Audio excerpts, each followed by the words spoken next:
دوستوں، میرے ہم سفر قسط نمبر 31 میں حمزہ کی امی شاہ جہاں پورے خاندان کو جمع کر کے حالہ پر الزامات لگاتی ہے۔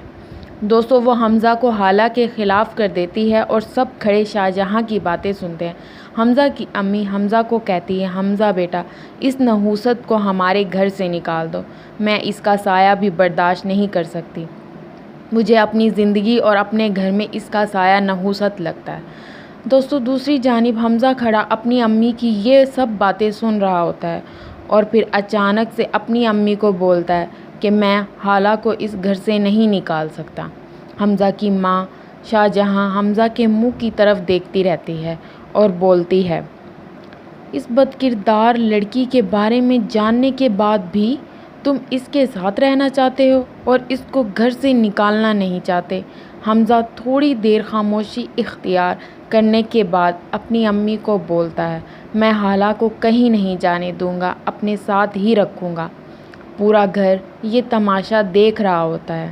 حالہ کا ابو شاہ جہاں کو بولتا ہے، ایک لفظ بھی میری بیٹی کے خلاف مت بولنا۔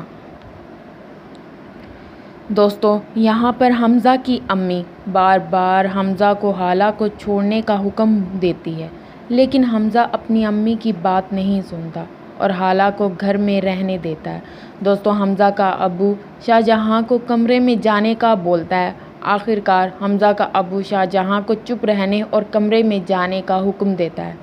جب شاہ جہاں نہیں جاتی تو حمزہ کا ابو خود اپنی بیوی کا ہاتھ پکڑ کر کمرے میں لے جاتا ہے۔ دوستوں، حالہ کا ابو حالہ کے ساتھ ایسا رویہ دیکھ کر برداشت نہیں کر پاتا۔ دوستوں، وہیں حالہ کی چھوٹی بہن مریم بھی اپنے ابو اور بہن کے ساتھ موجود ہوتی ہے۔ مریم یہ سب کچھ اپنی آنکھوں سے دیکھ رہی ہوتی ہے۔ حالہ کا ابو حالہ کو بولتا ہے، بیٹا بس بہت ہو گیا، اب ہم یہاں نہیں رہیں گے، واپس چلے جائیں گے۔ دوستوں، یہاں تک کہ حالہ کا ابو حالہ کی طرف اپنا ہاتھ بڑھا کر اس کو اپنے ساتھ جانے کا بولتا ہے، لیکن دوستوں، حالہ اس وقت گہری سوچ میں پڑ جاتی ہے اور وہ بچپن کے وہ لمحے یاد کرتی ہے جب اس کا ابو پاکستان اس کو چھوڑ کر جاتا ہے۔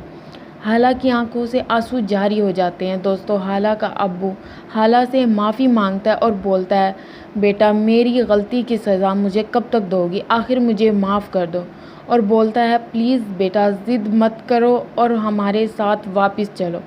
دوستوں، یہاں پر حالہ اپنے ابو کو انکار کر دیتی ہے۔ انکار سننے کے بعد حالہ کے ابو کی آنکھوں سے آنسو نکل آتے ہیں۔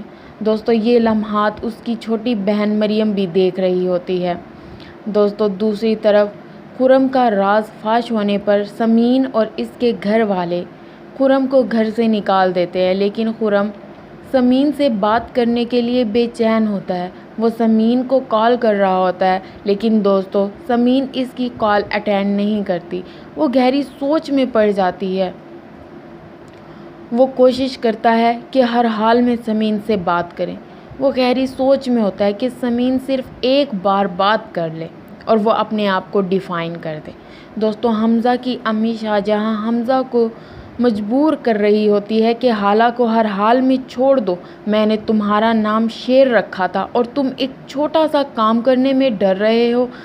حمزہ کا ابو بھی حمزہ کو حالہ کو چھوڑنے کا بولتا ہے۔ حمزہ اپنی ماں کو جواب دیتا ہے کہ حالہ کو میں ہرگز طلاق نہیں دوں گا اور نہ ہی اس کو گھر سے باہر نکالوں گا۔ دوستو، یہ سن کر حمزہ کی امی کا غصہ اور بڑھ جاتا ہے۔ وہ بار بار اصرار کرتی ہے، لیکن حمزہ وہاں سے چلا جاتا ہے۔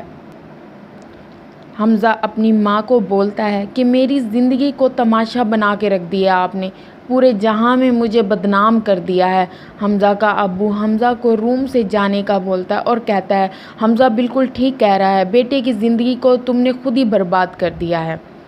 رئیس احمد شاہ جہاں کو خاموش رہنے کا بولتا ہے۔ رئیس شاہ جہاں کو بولتا ہے کہ اس گھر پر نفیس کا بھی حق ہے اور اس طرح گھر 3 حصوں میں تقسیم ہو جائے گا، ہمیں سوچ سمجھ کر فیصلہ کرنا ہے۔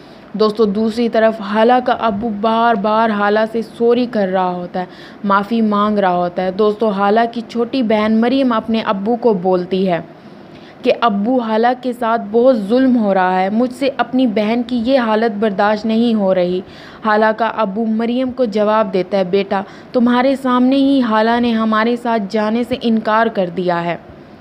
اتنے میں نفیس احمد مریم کے پاس رئیس آ جاتا ہے۔ نفیس احمد مریم کو بولتا ہے کہ بیٹا آپ روم سے باہر چلی جاؤ، تو مریم روم سے باہر چلی جاتی ہے۔ دوستو دوسری طرف حالہ اکیلی اپنے روم میں بیٹھی رو رہی ہوتی ہے اور خود سے باتیں کر رہی ہوتی ہے، تو ایک دم اچانک سے وہاں پر حمزہ آ جاتا ہے اور خاموشی سے حمزہ کھڑا صرف حالہ کی باتیں سن رہا ہوتا ہے اور مسلسل اس کی طرف دیکھ رہا ہوتا ہے۔ جب حالہ حمزہ کو دیکھتی ہے تو ایک دم خاموش ہو جاتی ہے اور اپنے آنسو پونچھ لیتی ہے۔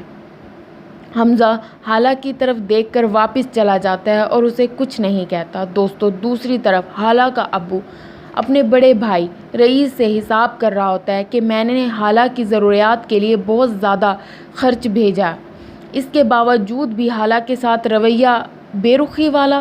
شاہجہاں اپنی دیورانی صوفیہ کے پاس آتی ہے اور اس کو کہتی ہے کہ تم پریشان مت ہو، یہ سب میں نے حمزہ اور سمین کے لیے کیا ہے۔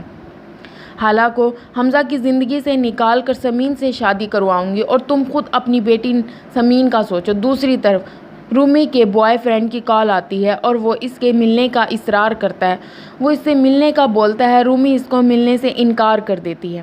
دوسری طرف دوستوں ناشتے کی ٹیبل پر حمزہ کا ابو حمزہ کو بولتا ہے کہ تم نے کیا سوچا، پھر تم کب حالہ کو چھوڑ رہے ہو، تمہاری امی اس وجہ سے بہت زیادہ پریشان ہیں۔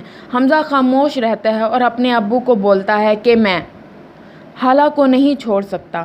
رئیس احمد اپنے چھوٹے بھائی نفیس کا انتظار کر رہا ہوتا ہے۔ جب نفیس آتا ہے تو نفیس اپنے بڑے بھائی سے معافی مانگتا ہے کہ رات کو میرا رویہ خراب تھا، مجھے معاف کر دو۔ رئیس اپنے چھوٹے بھائی کو اپنی چالوں کا شکار کر لیتا ہے، یہ گھر میرے نام ہو جائے تاکہ۔ خرم سمین کو کال کر کے بولتا ہے کہ سمین میں تمہارے ساتھ رہنا چاہتا ہوں۔ دوستو خرم کی امی خرم کو سمجھاتی ہے کہ تم نے حالہ اور سمین کے ساتھ اچھا نہیں کیا، تم ان لوگوں کے ساتھ بہت برا سلوک کیا ہے، وہ اللہ تمہیں کبھی معاف نہیں کرے گا۔ سمین خرم کو ملنے کے لیے اپنے گھر بلا لیتی ہے۔ دوستو دوسری طرف جب حمزہ خرم کو دیکھتا ہے تو غصہ کرتا ہے۔ سمین حمزہ کو روک دیتی ہے اور خرم کو بولتی ہے کبھی بھی تمہیں معاف نہیں کروں گی، تم نے حالہ کے ساتھ مل کر مجھے بیوقوف بنایا ہے، جبکہ خرم سمین سے ہاتھ جوڑ کر معافی مانگتا ہے۔ اتنے میں حمزہ کا ابو آ کر خرم کو بولتا ہے کہ تم پھر ہمارے گھر منہ اٹھا کر آ گئے ہو، نکل جاؤ ہمارے گھر سے۔ دوستو سمین کی امی ابو آ کر خرم کو برا بھلا بولتے ہیں اور اس کو گھر سے نکل جانے کا بولتے ہیں۔ خرم چلا جاتا ہے۔ اگلی صبح رئیس اپنے دونوں بھائیوں کو لیکچر دے رہا ہوتا ہے۔ رئیس اپنی بیوی کو بولتا ہے ہم بھائیوں کے درمیان مت بولو اور چلی جاؤ۔ دوسری طرف حمزہ روم سے باہر جا رہا ہوتا ہے تو حالہ حمزہ کو روکتی ہے کہ ایسا مت کرو، پلیز کمرے سے باہر مت جاؤ، تو حمزہ حالہ کی بات مان جاتا ہے اور کمرے میں رہتا ہے۔ صبح حمزہ قبرستان جانے کے لیے تیار ہو رہا ہوتا ہے تو حالہ حمزہ کو بولتی ہے مجھے بھی ساتھ لے کر جاؤ۔ حمزہ حالہ کو اپنے ساتھ لے کر جاتا ہے۔ حمزہ اپنی دادی اور دادی کے لیے بہت دعا کرتا ہے۔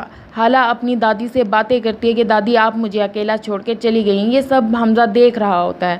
دوستو اگلی قسط کے بارے میں جاننے کے لیے سبسکرائب لائک کرنا مت بھولنا۔ Bye bye.